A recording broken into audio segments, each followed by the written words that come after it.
중력의 법칙을 거스르며 대지가 아닌 하늘을 향해 치솟는 분수.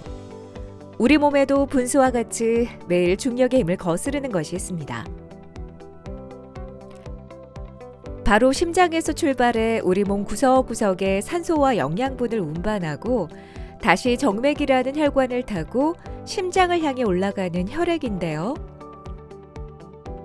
하지 정맥류는 되돌아가던 혈액이 정맥 내 판막 손상으로 역류하면서 문제가 생기는 질환입니다.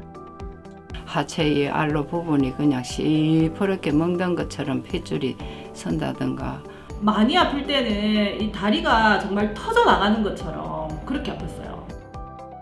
특히 다리는 심장에서 가장 멀기 때문에 정맥류가 생기기 쉬운 신체 부위. 조금만 앉거나 서 있어도 다리가 무겁고 쉽게 피곤해지고 쥐까지 난다면 이미 빨간 불이 켜진 상태인데요. 한 번 생기면 진행이 계속되고 방치하면 심각한 합병증까지 불러올 수 있기 때문에 무엇보다 빠른 치료가 급선무입니다. 지금부터 다리 혈관이 보내는 경고, 하지 정맥류의 모든 것을 알아봅니다. 혈액순환이 안 된다는 거죠. 기가 돌지 못하고. 정확한 진단과 치료 노하우로 하지 정맥류로부터 환자의 다리 건강을 지키는 박용범, 전진원, 장질환 원장에게 명쾌한 해결책을 들어봅니다.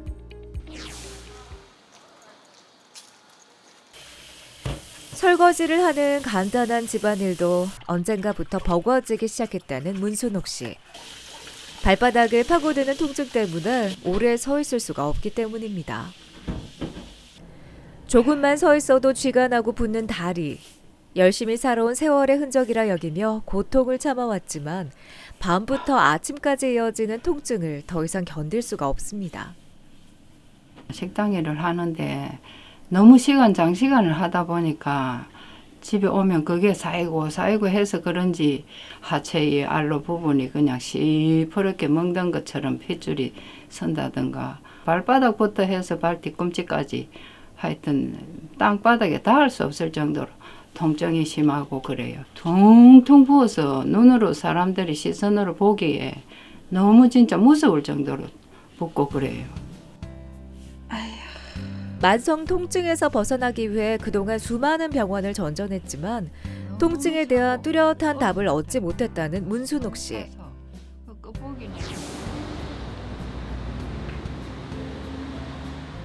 마지막이란 심정으로 그녀가 찾은 곳은 하지 정맥류 전문 병원. 다리에 쥐가 나는 증상이 혈액순환과 관련되어 있지 않을까 하는 생각에서입니다. 그럼 평상시에 다리가 묵직하다거나 피곤하시고. 예, 너무 발목이 터질 듯이 아프고 네. 발바닥은 따갑고. 네. 혹시나 저녁에 주무시다가 다리에 쥐가 난다거나. 쥐가 나서 이제 침대를 잡고 서서 맵자죽 이렇게 하면 이제 쥐가 서서 좀 풀리기도 하고. 하지 정맥류로 의심되는 대부분의 증상을 겪으면서도 전혀 알지 못했다는 문순옥 씨. 이유가 뭘까요? 환자분은 이 다리에 혈관이 튀어나와 있다거나 하지가 않기 때문에 하지 정맥류라는 걸 의심하지 못하고 기존의 다른 클리닉이나 병원에서 잘못된 치료를 계속 받고 계셨는데 다리에 혈관이 도드라져 보이면 정맥류라고 하고 도드라져 보이지 않으면 정맥류가 아닌 것처럼 생각을 하고 있었기 때문에 이제 보이지 않는 정맥류다라고 해서 잠복형 정맥류 또는 매복형 정맥류라고 하는데 이렇게 눈에 보이는 건 전혀 없이 다리가 붓고 무겁고 저리고 아프고 불편감을 동반한 정맥류를 보통은 잠복형 또는 매복형 정맥류라고 합니다. 육안으로 쉽게 판별할 수 없는 잠복성 하지 정맥류일수록 혈관 초음파를 통한 더욱 정밀한 진단이 필요합니다. 혈관 초음파는 혈관에서 흐르는 혈류의 양과 방향, 속도 등을 실시간으로 확인할 수 있는 검사인데요. 붉은색으로 나타나는 부분이 역류하는 혈관으로 몇 초 동안 역류가 지속되는지를 체크합니다. 다리는 쌍동이기 때문에 보통은 양쪽으로 고장이 나는 경우가 많습니다. 여기도 안타깝지만 지금 고장이 나 있고 이것도 하루 이틀 된 게 아니라 오래된 것이라고 볼 수가 있고요. 하지 정맥류는 혈액의 역류를 막아주는 혈관 속 판막이 고장이 나면서 혈액순환 장애를 일으키는 질환입니다. 보통 역류 시간이 0.5초 이상 지속이 되면 수술과 같은 적극적인 치료를 받아야 하는데요. 육안적으로 보이는 단계가 아니라 환자분께서 느끼시는 증상 자체가 생활에 제약을 준다면 그때는 치료를 받으시는 게 맞고요. 그리고 그만큼 제약을 주는 경우가 아니라고 한다면 일단 운동이나 마사지 또는 하지정맥류용 압박 스타킹이 있는데 그런 걸 신어보시면서 관리를 해보실 수도 있겠습니다. 하지만 어쨌든 이 질환은 멈춰 있는 게 아니라 속도가 빠르냐 느리냐의 차이일 뿐이지 어쨌든 진행은 계속되는 것이기 때문에 가급적 진단이 난다면 불편함으로 고생하지 마시고 치료를 받으시는 게 맞다고 봅니다. 그리고 나서는 나중에 흡수가 돼서 사라져. 검사 결과 문순옥 씨는 양쪽 두 다리 모든 복제 정맥에서 역류가 발견되어 수술이 불가피한 상태입니다.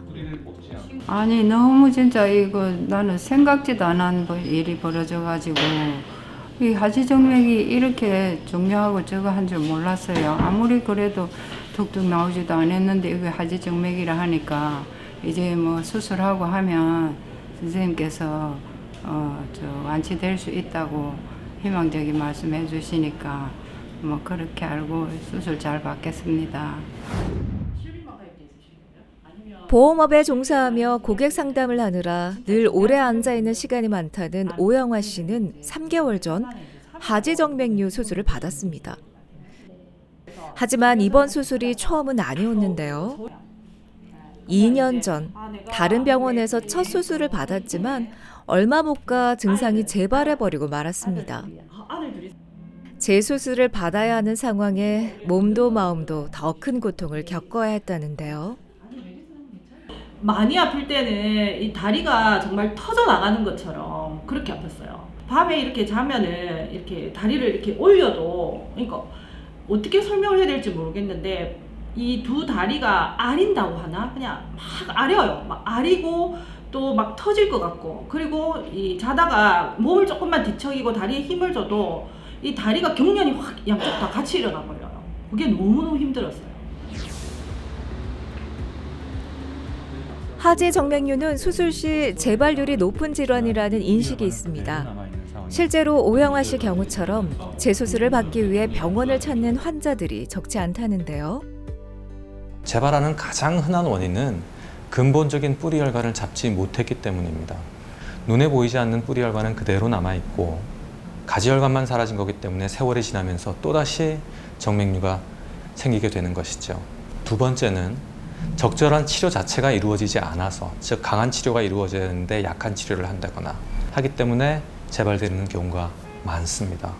그리고 그게 아주 당연한 것처럼 지금 인식이 되고 있지만 제대로 된 치료만 이루어진다면 정맥류는 재발하기가 힘듭니다. 지속적인 경과 관찰과 평생 관리만이 재발을 막을 수 있습니다. 붉은색이 전혀 나오지 않죠. 계속 일을 하고 있기 때문에 혹시 수술하지 않은 정맥에서 새로운 정맥류가 생기지 않았는지 초음파를 통해 확인해 봅니다. 빨강색이 전혀 나오지 않습니다. 그죠? 하기 때문에 여기도 역시나 마찬가지로 치료가 잘 이루어졌고요. 다시 추가적인 치료, 그렇게 아프게 주사 치료 같은 거 받지 않으셔도 된다는 거죠. 일을 많이 하실 때는 스타킹을 좀 신어주시고 비행기를 타신다거나 장시간 운전하실 때 그럴 때 짧은 스타킹만 잘 신어주시면, 그리고 운동 꼬박꼬박 하시면 큰 일은 없이 앞으로 계속 날씬한 상태로 지내실 수 있을 거고, 발목에서 허벅지 안쪽까지 연결되어 있는 대복제 정맥과 오른쪽 종아리 소복제 정맥에 있었던 정맥류가 흔적도 없이 사라졌습니다. 가벼운 마음으로 다시 6개월 뒤를 기약합니다.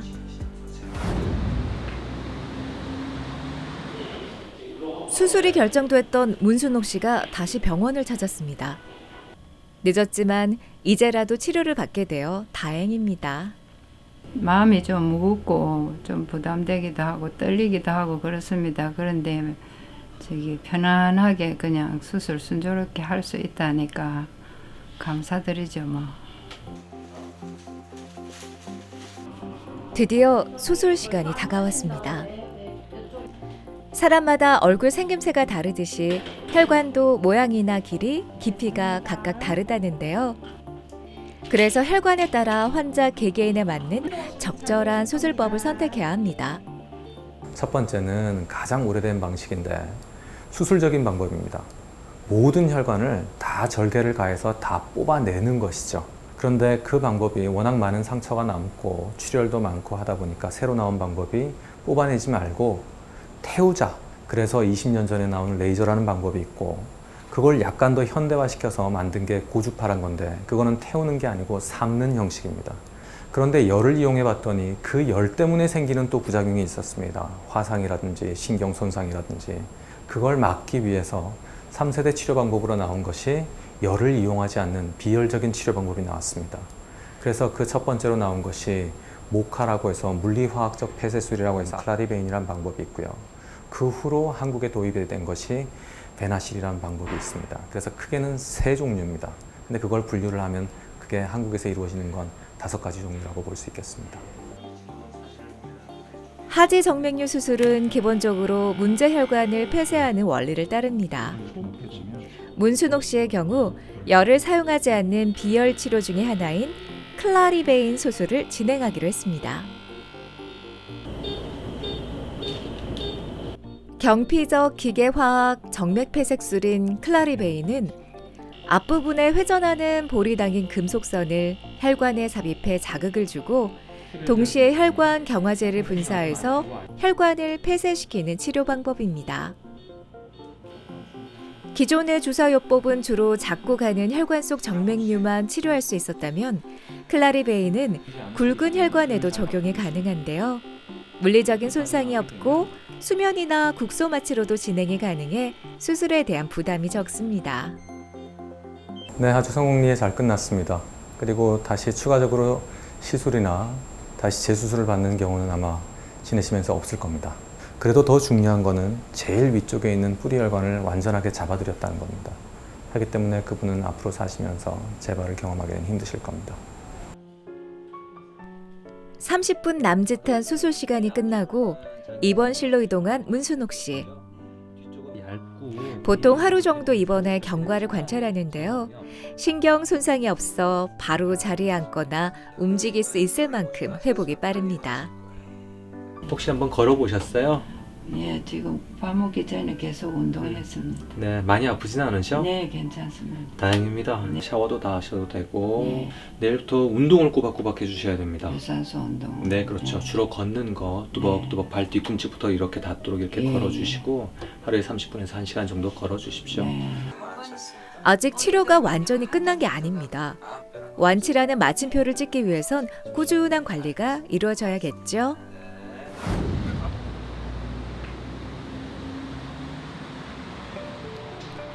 하지 정맥류로 병원을 찾는 환자들이 매년 늘어나고 있습니다. 오래 앉아 있거나 서 있는 시간이 많고 운동량이 부족한 현대인의 생활 습관 탓인데요. 중장년층 여성들의 전유물로 여겨졌던 예전과 달리 요즘은 남성은 물론 연령대들도 다양해졌습니다. 원인 또한 연령에 따라 조금씩 다르다는데요. 좀 젊은 연령이 오는 경우에는 유전적인 좀 경향이 좀 있습니다. 부모님이나 아니면 할머니, 할아버지 40, 50대에 오시는 분들 같은 경우에는 20, 30대 잘 모르고 지내시다가 이제 40, 50대 이제 자기 몸을 돌봤을 그런 시기가 왔을 때 자꾸 다리가 붓고 피곤하고 저리고 그런 증상이 있으니까 혹시나 싶어서 검사라도 이렇게 받으러 오시는 분들이 상당히 많고요. 그 뒤로는 이제 평균 연령이 이제 올라가면서 혈관 자체가 이제 변화가 오는 거죠. 나이 들면 피부 처지는 것처럼 이제 혈관도 그런 조직학적 변화가 오면서 정맥류가 오는 경우가 많습니다. 한 달 전 수술을 받았다는 조소연 씨. 20대 때부터 증상이 시작됐지만 출산과 육아로 차일피일 치료를 미루다 다리 부종과 발 통증에 밤잠을 설치는 일이 빈번해지자 결국 병원을 찾게 됐습니다. 예전에는 잘 못 느꼈죠. 사실 뭐 애들 키우고 뭐 이렇게 바쁘게 뭐 이렇게 일하다 보니까 그랬는데 이제 애들 다 크고 좀 여유가 있어지려고 하니까 직장 생활도 하다 보니까 앉아 있고 있는 일이 많다 보니까 다리가 퉁퉁 붓는다든지 특히 밤에 막 이렇게 아리고 그다음에 막 쥐나고 막 이렇게 하다 보니까 좀 그런 느낌이 강해서 하지정맥류가 아닌가 이런 생각을 하게 됐습니다. 발목 안쪽에서 무릎과 허벅지 안쪽으로 이어진 대복제 정맥에서 역류가 발견되었던 조소연 씨. 수술 후 그녀의 정맥 상태는 어떨까요? 여기도 보시면 빨갛게 피가 역류되던 고장날간이 있었는데 전혀 그런 게 안 보이고 흔적만 이렇게 보이는데 이런 흔적도 어느 정도 시간이 지나가면 이거 다 지방하고 다 똑같이 됩니다. 지금 혹시 조금 땡기고 이런 건 없었죠? 전혀 없어요. 이거 다행입니다. 합니다. 여성 호르몬의 변화가 급격하게 일어나는 40, 50대 여성의 경우 하지 정맥류가 발생하기 더 쉽습니다. 피가 역류하는 고장날간이 있어서 아무래도 오래 앉아있거나 서있거나 하면 다리 쪽에 피가 쏠리다 보니까 좀 묵직하고 피곤하고 자다가 이렇게 기지개 펴면 경련 생기고 이런 증상이 있었을 거지만 역류하거나 빨갛게 나오는 게 전혀 없습니다. 큰 걱정하실 필요는 없고 이제 일상생활 잘 하시고요. 보조적으로 스타킹만 이렇게 한 번씩 신어주면 그렇게 큰 무리는 없을 겁니다. 진료를 기다리는 동안에도 계속 종아리를 주무르는 이종진 씨. 몇십 년간 사무직에 종사하며 오래 앉아있는 시간이 많았다는 그는 종아리 통증에 줄곧 시달려왔습니다. 잘 때 새벽 정도 되면 너무 발이 경련이 심해가지고 피곤합니다. 진짜 너무 아파가지고 거의 뭐 시간적으로는 잠시 아픈 것 같은데 한 30분 정도 고통을 겪은 것 같아요. 그 다음날도 계속 아프고 그래가지고 도저히 안 돼서 수술하게 됐어요. 발목 바깥에서 무릎이 접히는 부분인 오금 뒤쪽으로 이어지는 소복제 정맥. 즉 종아리 쪽에서 역류가 발생한 이종진 씨. 장질환 원장이 초음파 기계로 종아리를 눌렀다 떼었다를 반복하며 다시 한번 역류 혈관을 확인하는데요. 피가 올라가는 거에 비해서 역류돼서 이렇게 내려오는 게 훨씬 많았었죠, 그죠? 그래서 이런 부분에 이제는 몸에 해로우니까 없는 것이 낫겠다라고 생각을 하고 오늘은 이거를 폐쇄시키는 그런 수술을 받는 거예요. 문제가 되는 정맥을 폐쇄시키면 고여있던 피가 다른 정맥을 통해 이동하기 때문에 혈액순환이 더 좋아지게 된다는데요. 주변 조직 손상이 없으면서 굵은 혈관까지 가능한 수술 방법으로 택했는데 수술에 따르는 통증 같은 것들이 없기 때문에 수술 전에 느꼈던 증상 회복이 좀 빠르다고 느끼실 수가 있어요. 무거움이라든지 부종이라든지 특히 이제 쥐 같은 경우에는 애매하지가 않고 쥐가 나면은 환자분들이 다 알 수 있는 증상이기 때문에 그것부터 많이 낫는다고 느끼실 것 같아요. 예전에 비해 하지 정맥류에 대한 정보가 많아졌다곤 하지만 아직도 증상에 대한 인식 부족과 수술에 대한 막연한 두려움으로 치료 시기를 놓치는 사람들이 많습니다. 하지 정맥류는 조기에 발견할수록 합병증이 나타날 가능성이 적은 질환인데요. 또한 일상 속에서 예방할 수 있는 생활 습관을 통해 하체 건강을 지키는 것이 가장 중요합니다. 그래서 준비했습니다. 하지 정맥류에 대한 궁금증, 박용범 원장님께 들어봅니다. 모든 질병이 방치를 해서 좋을 건 단 하나도 없겠죠.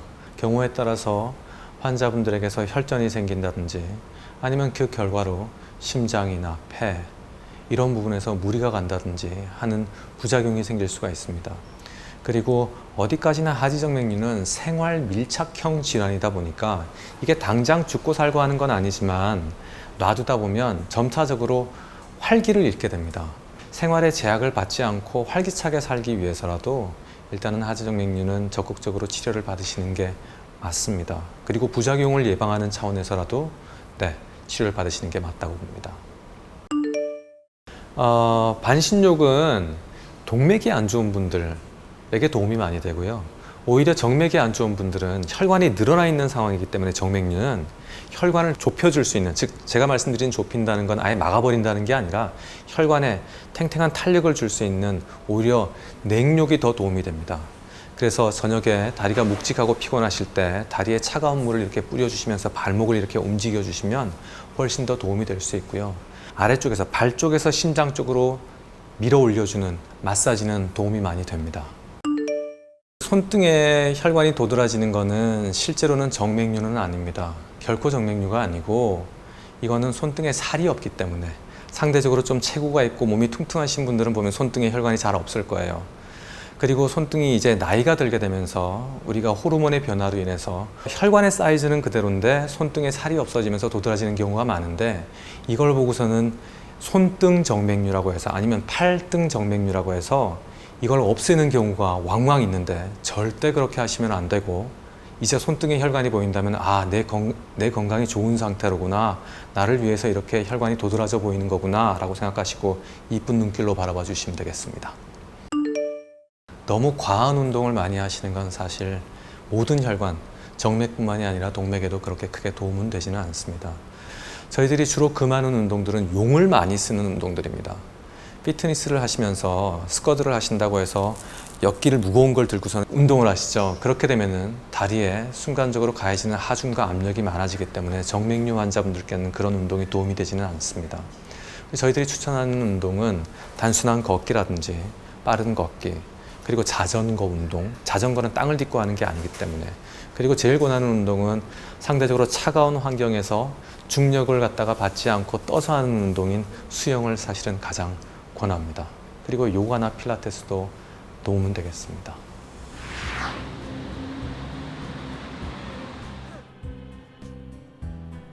오늘 또 한 명의 환자가 수술을 기다리고 있습니다. 발 부종과 종아리 통증으로 긴 시간 고통받아 왔다는 정민경 씨입니다. 저녁에 이제 종아리가 너무 아팠는데 그 느낌이 보통 이제 칼에 베이면 알인 듯한 그 증세가 지금 한 며칠 동안 계속돼서 잠을 설쳤어요. 그리고 일단 제일 불편한 것은 제가 이제 직장을 다니면서 이제 구두를 신는데 구두가 오되면 신발이 안 들어가는 거예요. 그래서 억지로 끼어 신다가 뒤에 이 뒤꿈치가 까지기도 했습니다. 직장으로 빠른 복귀를 원하는 정민경 씨에게는 통증 회복이 빨라 수술 후 당일 퇴원도 가능한 배나실 정맥 폐색술을 진행할 예정입니다. 한잠 자고 나면 수술은 간단하게 그러면 끝나고 있을 거거든요. 네. 그래서 깼을 때 되게 아프다든지 뭐 이런 부분은 전혀 없으실 거예요. 그냥 수술 받긴 받았는가 보다 이런 정도의 느낌이실 거니까 두려워하실 이유가 없고요. 많이 나을 수 있겠다 이런 생각만 하고 안락하게 그냥 주무시면 돼요. 드디어 수술이 시작됐습니다. 배나실 수술법을 진행하기 위한 준비가 이루어집니다. 거의요. 배나실은 먼저 의료용 생체 접착제를 정맥류 혈관에 주입하는데요. 그 다음 피부 표면에서 해당 부위를 눌러붙여 혈관을 폐쇄시킵니다.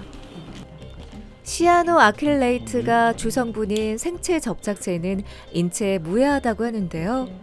하지만 일부 환자 중에는 접착제에 알레르기 반응을 보일 수도 있어서 수술 후 6시간 정도 병원에 머물며 경과를 관찰합니다. 수술 자체는 시술이 간단하기 때문에 뭐 금방 이렇게 안전하게 끝날 수 있는 수술이고 환자분께서 알러지만 뭐 특별하게 추후에 없으시다면 일상으로는 빨리 복귀할 수 있기 때문에 오늘 바로 시술 이후에도 바로 퇴원하셔서 일상생활 바로 하시면 될 것 같습니다. 수술 후 입원실에서 다시 만난 정민경 씨. 수술 회복에 도움이 되는 압박 스타킹을 착용하며 퇴원할 준비를 합니다. 배나실의 경우 압박 스타킹을 착용해야 하는 기간이 다른 수술법에 비해 짧다는데요. 최대 일주일 정도만 착용하면 된다고 합니다. 아플 것 같았는데 아프지는 않고요. 일단 어쨌든 간에 치료됐다는 거에 대해서 대단히 만족하고요. 그리고 앞으로 관리 더 잘해야 되겠다 생각하고 있습니다. 요즘은 과학이 발달하고 의학이 워낙 많이 발달을 하고 있기 때문에 예전처럼 그렇게 치료에 대해서 두려워하신다거나 어려워하시고 그리고 공포스러워하실 필요가 전혀 없습니다. 다만 단순하게 무조건 간단하게 쉽게 얼른 금방 빨리 된다는 게 중요한 게 아니라 얼마나 제대로 알고 제대로 적합하게 치료를 하는지에 따라서 결과는 달라지는 것이겠죠. 본인에게 잘 맞는 치료 방법만 찾으신다면 따로 추가적인 치료 없고 재발 없이 편안하게 건강히 잘 지내실 수 있을 겁니다. 언제든지 불편하시면 걱정 마시고 용기를 가지고 찾아와 주십시오. 하지 정맥류 수술은 단순히 다리에만 한정된 미용 수술이 결코 아닙니다. 생활의 질을 떨어뜨릴 수 있는 다양한 증상을 동반하는 만큼 작은 증상도 가볍게 여기지 않는 자세가 필요하지 않을까 싶습니다.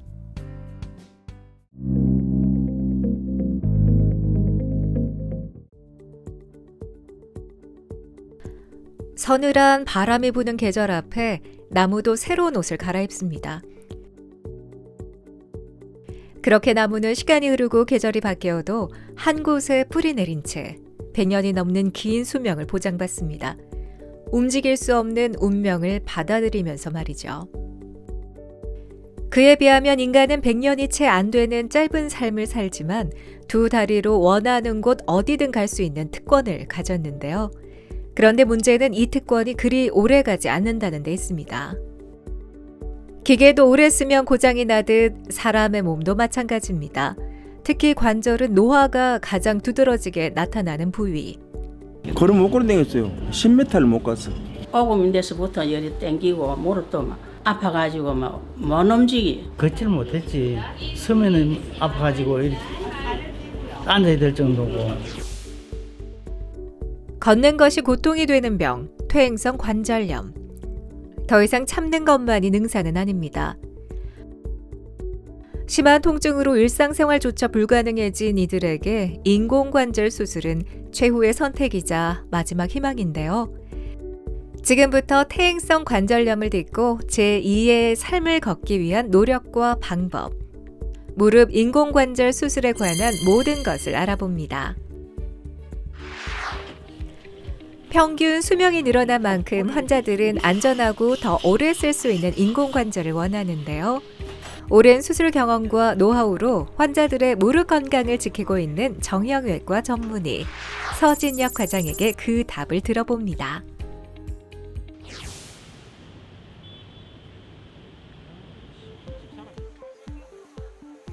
좌식 생활을 주로 하는 한국인들에게 흔하게 나타난다는 무릎 통증. 무릎 관절은 허벅지 위쪽 뼈인 대퇴골과 정강이 쪽 뼈인 경골, 무릎 앞쪽 동그랑 뼈인 슬개골로 이루어져 있는데요. 퇴행성 관절염은 이 세 개의 뼈 사이에서 마찰을 방지하는 연골에 손상이 생기는 질환입니다. 처음엔 무릎이 시큰하다가 점점 통증이 심해지기 시작했다는 최영인 씨. 다리로 절고 다녔어요. 다리로 절고 될 수 있으면은 안 일어서고 막 그냥 앉아서 이렇게 할 정도. 생활하기 너무 불편한 거래요. 딱 맞추고 앉았다가 일어설 적에 너무너무 고통스럽는 거래요. 그래서 이제 다른 데 뭐 가서 침도 맞고 이래 해도 안 되고. 퇴행성 관절염 치료는 비수술 치료와 수술 치료로 나뉘는데요. 보통 관절염의 진행 단계에 따라 치료법이 결정됩니다. 지난 검사 결과 무릎 내측에서 관절염이 발견된 최영임 씨. 현재 어느 정도 진행이 된 상태일까요? 관절 상태가 우리가 초기, 중기, 말기 나누면 이제 초기에서 이제 중기로 넘어가는 정도거든요. 근데 이제 전에도 어머니도 말씀하셨지만 문제는 다리가 좀 휜 거. 다리가 휘면서 그것 때문에 이제 안쪽 관절이 조금씩 자라가고 있는 중이거든요. 조사에 따르면 퇴행성 관절염은 주로 중장년층 여성들에게 가장 많이 발병한다는데요. 남성의 3배 수준이랍니다. 이유는 관절 크기가 작아 연골에 충격이 잘 가해지고 폐경기로 인해 연골세포 파괴를 막는 에스트로겐 분비가 줄어들기 때문인데요. 검사 결과 관절염 2기로 손상은 있지만 연골이 아직 많이 남아있어 수술을 하기에는 이른 상태인데요. 그래서 당분간 주사 치료를 받기로 했습니다. 보통 간단하게 초기, 중기, 말기로 나눕니다. 초기 같은 경우는 환자분들이 호소하는 게 많이 불편하진 않은데 뭐 구부리고 일어날 때 불편하다, 계단이 좀 불편하다 그렇게 오시고, 이런 경우에는 체중이 있으신 분들은 체중 감량을 하시는 게 좋고, 그리고 운동, 무릎 주위의 근육을 강화시키는 운동들을 하시면서 약물 치료를 하면은 대부분 호전이 됩니다. 그래도 안 되는 중기로 넘어가게 되면은 물이 차고 점점 통증이 심해지고 다리 모양의 변형이 옵니다. 이런 경우에는 약물 치료나 주사 치료를 해보고도 호전이 안 되는 경우에는 관절 내시경이라든지 다리가 휜 거를 교정해주는 교정술을 시행하게 됩니다. 그렇게도 안 되는 이제 말기로, 연세가 더 드시고 하신 분이 말기로 넘어가게 되면은 무릎을 펴지도 못하고 구부리지도 못하고 다리 모양은 더 심하게 변형이 오고 밤에도 아프고 낮에도 아프고 계속해서 아프신 분들은 어쩔 수 없이 인공관절 치환술이라는 수술을 시행하게 됩니다. 비수술 치료 중 하나인 연골 주사 치료는 연골에 윤활 작용을 하는 히알루론산 성분의 약물을 관절 내에 주입하는 치료법인데요. 일시적으로 통증 완화에는 도움이 되지만 연골을 재생시켜주는 건 아니기 때문에 치료에 한계가 있답니다. 초기나 중기 관절염 환자는 연골 주사가 염증을 깔아앉혀주고 연골을 보호해주는 순기능이 있어서 분명한 효과가 있지만, 연골 주사가 연골을 재생해주는 건 아니고 증상을 완화시켜주는 목적으로 사용하고, 연골이 없는 말기 관절염 환자에 있어서는 효과가 없기 때문에 그런 분명한 한계점을 가지고 있으며, 주사요법으로 효과가 없는 관절염 환자에 있어서는 다른 수술적 치료를 고려하게 됩니다. 주사 치료의 효과를 높이기 위해선 무엇보다 앞으로의 관리가 중요한데요. 오늘은 물 안 들어가게 조심하시고요. 예. 일상생활은 그대로 하셔도 되고요. 예. 샤워는 내일부터 하시고, 예. 그리고 이제 주사 다 맞았기 때문에 더 안 나빠지려면은 예. 운동을 하시는 게 좋아요. 걷기 운동, 뭐 수영, 자전거 이런 거 좋고요. 운동 삼아서 계단 오르내린다든지 뭐 등산 많이 하시고 이런 건 안 좋아요. 그런 거 조심하시고, 너무 쪼그려 앉고 너무 양반다리 오래 하시고 이런 거 안 좋으니까 조심하셔야 되고. 요즘은 별 주사 맞고 나서는 엄청 많이 좋아져가지고 그냥 평소에 일상생활 하듯이 그래 합니다. 아플 적에는 좀 막 기분도 안 좋고 막 짜증도 나고 막 이 사는 것도 재미도 없는 것 같고 몸이 맞고 많이 좋아지니까 기분이 엄청 좋아져요. 기분이 사는데 이 활력소가 생기는 것 같아요. 제가.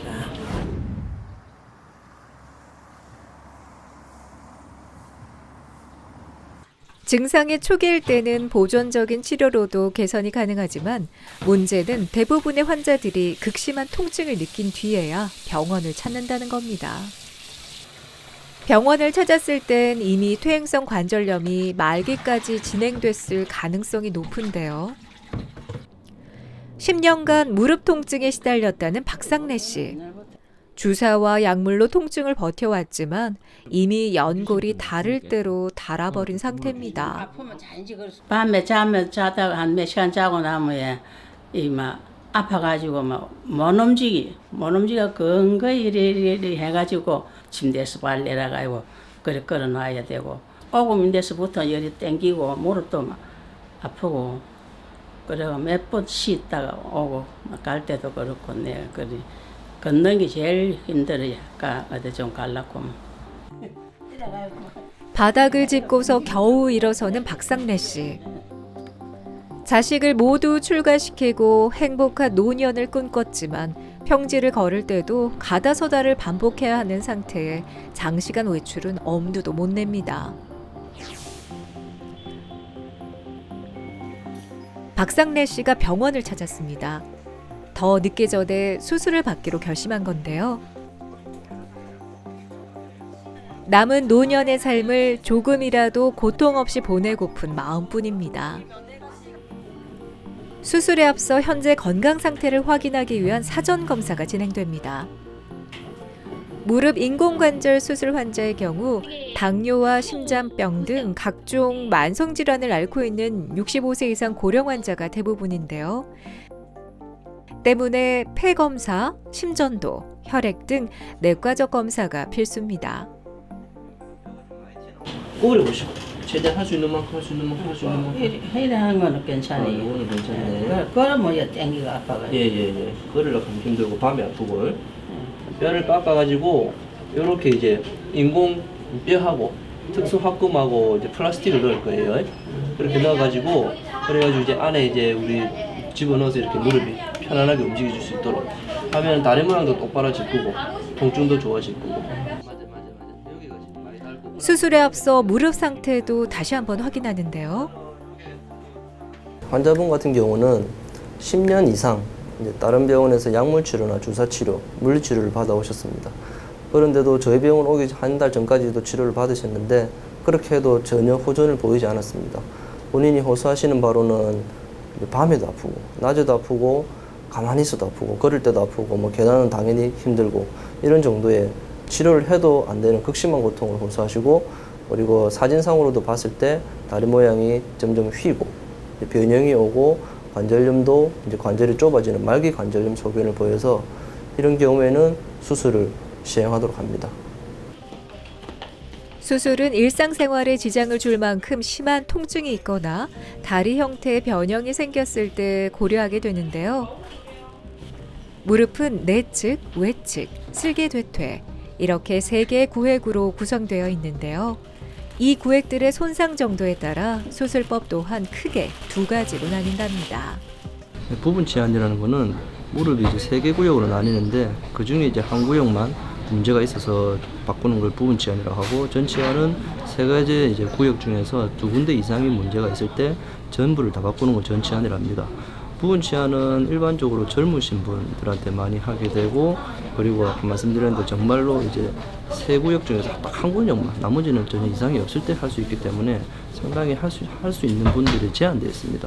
일반적인 퇴행성 관절염으로 오시는 분들은 고령이시고 관절 전체가 다 망가지는 경우가 많아서 전 치환술을 하는 경우가 훨씬 많고 기구 수명에 있어서도 부분 치환보다는 전 치환술이 훨씬 수명이 아직까지는 길기 때문에 더 선호하고 있습니다. 인공관절 치환술은 8에서 9cm의 최소 절개로 출혈과 통증을 최소화하고 동양인의 골격에 적합하게 제작된 인공관절 중 가장 적당한 사이즈의 관절을 선택해서 삽입하게 됩니다. 네, 전치환술은 다 닳아버린 연골과 뼈를 술전에 계획한 만큼 뼈를 깎아내고 그 깎아낸 자리에다가 특수 금속으로 된 기구를 넣고 기구와 기구 사이에 특수 플라스틱으로 된 연골 역할을 하는 플라스틱을 집어넣어서 뼈 사이 뼈와 뼈를 관절의 균형을 맞추는 수술입니다. 전치환술을 하고 난 후에 장점은 수술하기 전보다는 확실히 통증이 좋아집니다. 통증이 좋아지고 걷기가 편해지시고 그리고 다리 모양 자체가 휘어져 있던 게 똑바로 일자로 교정이 됩니다. 무릎 인공관절 수술은 수술의 정확도가 관건입니다. 기계를 이용해 뼈를 정확하게 깎아내고 관절 주변인대, 관절막 등의 연부 조직과도 균형을 잘 맞춰 다리의 각도를 유지해야 하는데요. 예상했던 대로 안에 들어가서 보니까 연골하고 많이 상해 있고 변형도 심해서 일단 수술은 예정대로 잘 끝났습니다. 수술 잘 끝났고 정렬이라든지 이제 균형이라든지 다 좋고 이분 같은 경우에는 사실 이제 양쪽 다 안 좋긴 하신데 오른쪽은 증상이 그렇게 안 심하시고 왼쪽이 심하셔서 왼쪽만 수술하고 특별한 문제 없으시면 2주 정도 저희 병원에서 이제 물리치료하고 재활치료 진행할 겁니다. 그리고 2주 뒤에 시파 뽑고 나면은 그다음부터는 퇴원하셔서 이제 한 3개월 정도 이제 안정 뒤에 이제 일상생활 가능하실 겁니다. 수술이 끝나고 회복실로 향하는 박상래 씨. 긴 시간 고통받아온 만큼 제2의 건강한 인생을 걷길 바랍니다. 수술을 했다고 모든 치료가 끝나는 것은 아닙니다. 인공관절이 제대로 자리 잡을 수 있도록 돕는 재활치료가 남아있는데요. 재활치료 초기에는 관절에 경직이 발생하지 않도록 무릎 각도를 구부려주며 관절 가동 범위를 확보합니다. 그리고 꾸준한 걷기 연습과 함께 무릎 주위 근육들을 강화시키는 운동들을 하는데요. 열흘 전 수술을 한 최성재 씨도 재활 운동을 위해 치료실을 찾았습니다. 환자 회복에 따라 차이는 있지만 보통 수술 후 3, 4일이면 재활 치료가 가능하다는데요. 일하러 다닐 때 너무 아파가지고 이게 아주 걸을 못 걸었어요.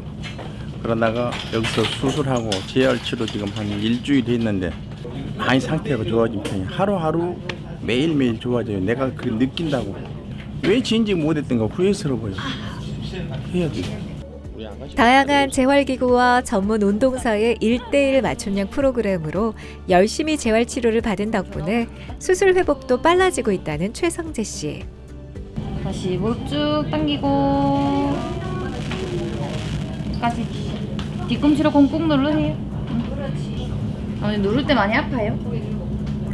견딜만 해. 견딜만 해요. 버티고 5초 하나. 관절 가동 범위를 높여주는 근력 운동에는 여러 가지 운동법들이 있는데요. 인공관절 수술을 하고 나시면 가장 중요한 것은 무릎을 구부리는 운동과 근력 강화 운동이 가장 중요합니다. 무릎을 구부리는 운동은 정상 범위는 135도까지지만 120도 정도까지 나와도 일상생활 하는데 문제가 없기 때문에 120도 정도를 목표로 해서 치료를 하고 있고요. 무릎을 구부리는 운동을 하기 위해서 무릎을 구부리는 장비를 이용하기도 하고 치료사 선생님이 직접 무릎 관절을 구부려 주시기도 합니다. 두 번째로 무릎 근력 강화 운동을 하기 위해서는 3가지 정도를 하시고요. 혈액순환을 위한 발목 운동, 걸어 다닐 때 중요한 대퇴사두근 운동, 그리고 하지 전체의 근력을 강화시키기 위한 하지 직거상 운동, 이 3가지를 기본적으로 하고 이 3가지가 잘 된다면 일상생활에서도 문제가 없을 것 같습니다. 퇴행성 관절염 말기 환자들의 경우 대부분 양쪽 무릎 모두 손상된 경우가 많은데요. 일주일 전 왼쪽 무릎을 수술하고 입원 중인 박복순 씨도 오른쪽 무릎 수술을 앞두고 있습니다. 식당도 좀 하고 식당도 좀 하고 숙박업도 좀 했습니다. 2층에 올라가고 내려갈 때는 다리하고 불편하지.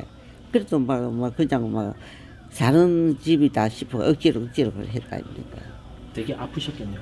아프지. 다리가 너무 아파가지고 수술도 좀 더 있다가 하려 했다가 안 돼. 그래갖고 이번에는 추석 세고 빨리 했습니다.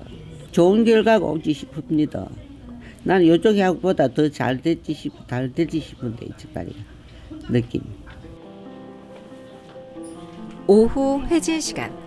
서진혁 과장이 수술을 앞두고 있는 박복순 씨 병실을 찾았습니다. 다리 들 수 있겠어요, 어머니? 다리 오케이 잘하시네. 이 운동 많이 하셔야 돼. 다리 들고 하시는 거 보니까 많이 좋네. 예. 완전 O자였는데 다리가 좀 많이 피죠. 그래, 그거는 나중에 이쪽 또 수술하면 이제 양쪽 다 똑발라지니까 좀 달라진 거 느끼실 거예요. 고맙습니다. 환자분 같은 경우는 양쪽 무릎이 다 안 좋아서 양쪽 다 수술을 해야 되지만 한쪽씩 나눠서 수술을 하고 있습니다. 일반적으로 인공관절 치환술을 받는 박봉수 씨를 비롯한 환자분들은 고령이시고 양쪽을 하게 되면 아무래도 수술 시간이 길어지고 거기에 따라 마취 시간도 길어지고 그렇게 되면은 감염이라든지 수혈이라든지 이런 예기치 못한 합병증이 생길 가능성이 커지기 때문에 한쪽을 수술하고 회복을 시켜서 반대쪽을 수술하고 있습니다. 다음 날 일주일 만에 다시 수술실로 향하는 박복순 씨. 2번째 수술이지만 긴장되기는 마찬가지입니다. 조명이 켜지고 박복순 씨의 나머지 오른쪽 무릎 인공관절 수술이 시작됩니다. 오른쪽 무릎 역시 전치환술로 진행이 되는데요. 손상된 무릎뼈를 제거하고 특수 금속막을 관절 겉면에 씌운 후 중간층에 특수 플라스틱을 삽입합니다. 무엇보다 이미 수술한 왼쪽 무릎과의 균형을 맞추는 게 중요한데요. 다행히 오른쪽 무릎 수술도 성공적으로 마무리됐습니다. 네, 들어가서 보니까 예상했던 대로 내측과 외측 다 안 좋았습니다. 특히 내측이 많이 심해서 관절 변형도 많이 와 있던 상태고요. 수술은 특별한 문제 없이 잘 끝났습니다. 수술 시간도 적당했고 출혈도 없었고 뭐 모양도 제가 원하는 만큼 됐고 앞으로 2주가량 이제 재활 운동하고 물리치료해서 상처 치료 다 끝난 뒤에 2주 뒤에 실밥 받고 퇴원하실 예정입니다. 고령화 사회로 접어들면서 무릎 퇴행성 관절염 환자들 역시 증가하고 있습니다. 나이가 들면 누구에게나 생길 수 있는 흔한 질환인 만큼 관절염에 대한 정보 또한 쉽게 접할 수가 있는데요. 하지만 잘못된 정보가 사실처럼 퍼져 있기도 합니다. 그로 인해 부적절한 치료를 받거나 치료 시기를 놓치는 분들이 적지 않은데요. 그래서 준비했습니다. 인공관절 수술에 관한 오해와 궁금증, 정형외과 전문의 서진혁 과장에게 직접 들어봅니다. 기구 수명 때문에 그런 얘기가 나온 것 같습니다. 이제 나라에서 권하는 거는 65세 이상을 권하고 있는데 어쨌든 기술이 발전하면서 옛날에는 뭐 10년 정도 썼다 하면 최근에는 15년, 20년 더 이상 쓸 수도 있기 때문에 그런 거에 너무 연연하지는 마시고 통증이 있으시면은 상담을 받고 뭐 수술이 필요한지 알아보시면 될 것 같고 오히려 너무 수술이 늦어져서 수술을 못 받으시고 연세 때문에 수술을 못 받고 안타까워 하시는 분들도 많기 때문에 꼭 60세가 넘고 하시면은 상담을 받아보시는 게 좋을 것 같습니다.